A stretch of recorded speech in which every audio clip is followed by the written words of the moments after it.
presidenta. Era distinta Cristina cuando era presidenta, ¿eh?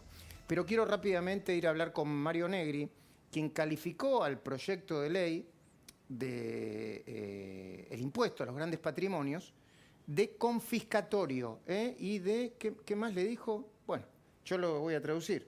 Mentiroso, hipócrita, me parece. Negri, buenas noches, gracias por atendernos. Se sigue discutiendo el proyecto y obviamente Juntos por el Cambio, usted tiene una posición tomada. Sí, hay muchas horas todavía por delante y además es justo el día del militante, así que hay mucha gente también que ha venido a la calle, porque en alguna medida, bueno, frente al descomunal ajuste de un presupuesto que se ha licuado entre los dedos, lo que había que ponerle es alguna épica, ¿no? En la época en que el populismo tenía fuertes ingresos porque crecía la economía, los artistas le decían al fondo que se vaya. La patria Ahora estaba en lo que hay peligro. que construir es, claro, ahora hay que construir otra época, eventualmente el que marchará será Mayán. Pero lo que estamos discutiendo acá es, bueno, está Martín ahí, vamos a golpear con la misma piedra 100 veces en la Argentina. Primero es un impuesto de acá a la China, no lo voy a decir delante de él, lo sabe mejor que nadie. De solidario no tiene nada, porque es coercitivo, es obligatorio y además va camino a una doble imposición con bienes personales, con una diferencia agravada que acá no se puede descontar absolutamente nada, ni de hipotecas, ni de gastos, es sobre el patrimonio personal. Y me puse a ver yo cómo el tema de los multimillonarios, los que van a aportar, y estaba hablando, hice una recorrida en Córdoba, por supuesto en la región productiva, tanto de pymes como del campo, y veía la evaluación fiscal nada más, 400 hectáreas, la evaluación fiscal son casi 100 millones nomás de arranque, de la tierra sola. Imagínense que si tiene dos cosechadoras de $600.000 cada una, sin hablar si alguna la sacó a crédito, ¿no es cierto? Lo mismo pasa con un tambo, lo mismo, bueno, podría poner 100 ejemplos para decir que no está lejos de eso. No tiene mínimo no imponible, es decir, que con un peso menos no paga, con un peso más de los 200 sí. Podríamos buscar cientos de ejemplos, pero yo creo que el tema de fondo, más allá de lo político, es que tienen que buscar emparchar un presupuesto que baja 3 puntos del PBI o 3 y pico, diciendo que terminó la pandemia, ¿no? Porque se sacan los ATP, se saca el IFE, y es una paradoja, ¿no? Porque hoy le hemos dado media sanción no, sanción definitiva al presupuesto porque se habían olvidado de unas páginas, recuerden, el Senado, de obras prometidas plurianuales, y este presupuesto que sale sancionado hoy mientras discutimos esta ley no tiene proyectado en el presupuesto que iban a recaudar con esto. Ahora, perdón, Martina, seguramente le quiere preguntar algo. ¿No? Perfectamente se entiende, Mario. Martín le quiere preguntar algo, pero yo le pregunto, ¿es seguro por única vez este impuesto? ¿O no va a haber un biribiri que van a decir, bueno, por única vez, siempre y cuando, y nos vacunan como con el impuesto a las ganancias y el impuesto a los bienes personales? Bueno, sí, Martín, yo coincido mucho, lo sigo, pero este es en Vademecum si fueran remedio, el Vademecum de impuestos de la Argentina es inigualable, están todos tildados.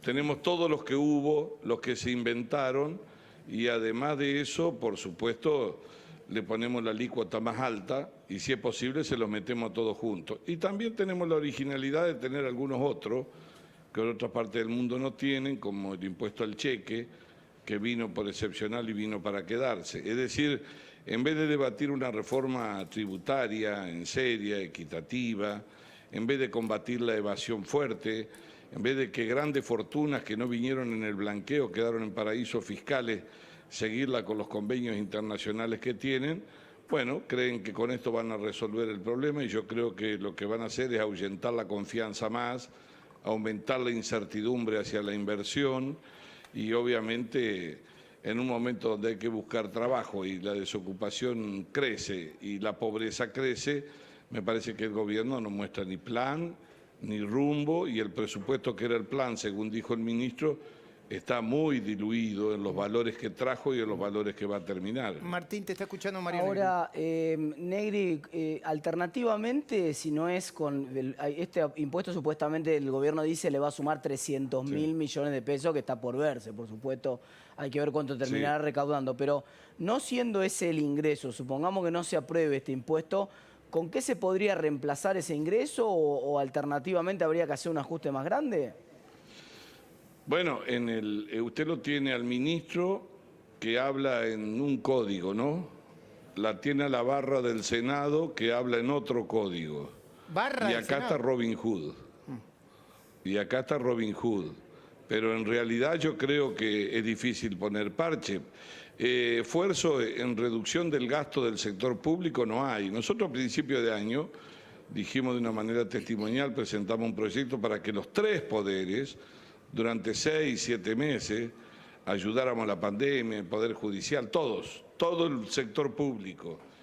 Pero en realidad recuérdense ustedes que el presidente nos dijo que eso era demagogia, que el ministro de Salud no podía descontársele el sueldo.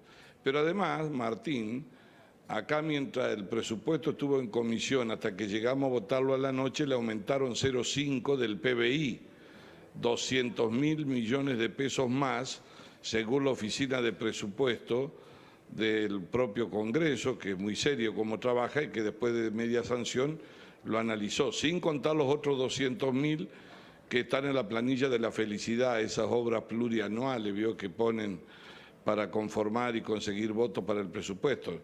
No estamos en condiciones de darnos esos lujos. Nosotros estábamos dispuestos a discutir, a conversar, a ver. No quiero hacer demagogia, el problema jubilatorio es un problema serio, pero que no hagamos demagogia a nadie, ni que ellos vengan a hablar de que, como diputados que lloraban acá, de que con esto van a ganar con la fórmula. Tiene previsto 29 de inflación y ustedes le están calculando los economistas 47, 48 alrededor del Banco Central y no le han puesto una gota de inflación a los jubilados. Entonces, la verdad es que es muy improvisado. Y por el otro lado nos preguntamos entre todos, ¿cuál es el rumbo? ¿Cuál es la política de exportación? ¿Cuáles van a ser los incentivos?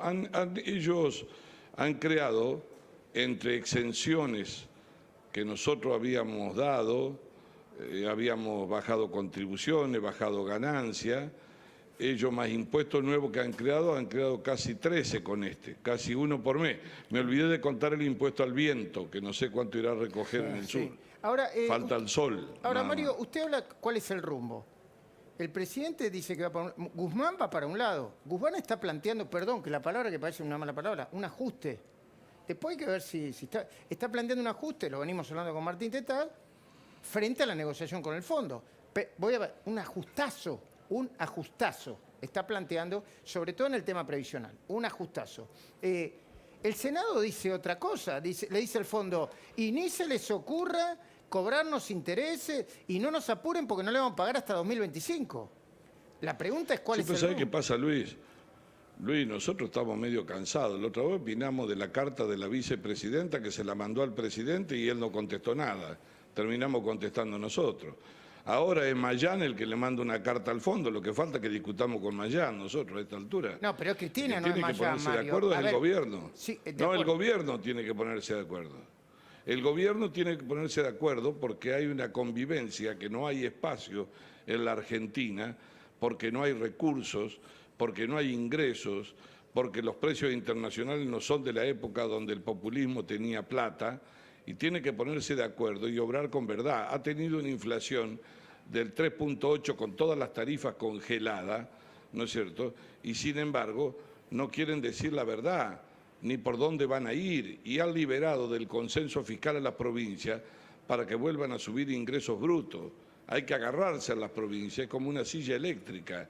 Entonces estamos frente a un gobierno donde el propio presidente dice una cosa un día a la mañana y otra cosa a la tarde. Entonces yo no quiero cargar las tintas, pero estamos en el peor de los mundos, porque no sabemos hacia dónde vamos, estamos en el medio del mar y no se sabe la canoa para dónde se mueve, ni sabemos a qué puerto vamos, Entiendo. ni en qué dirección. Fíjese usted que durante la campaña, por supuesto los presidentes a veces prometen, después no pueden cumplir, pero por lo menos tengan un poco de pudor.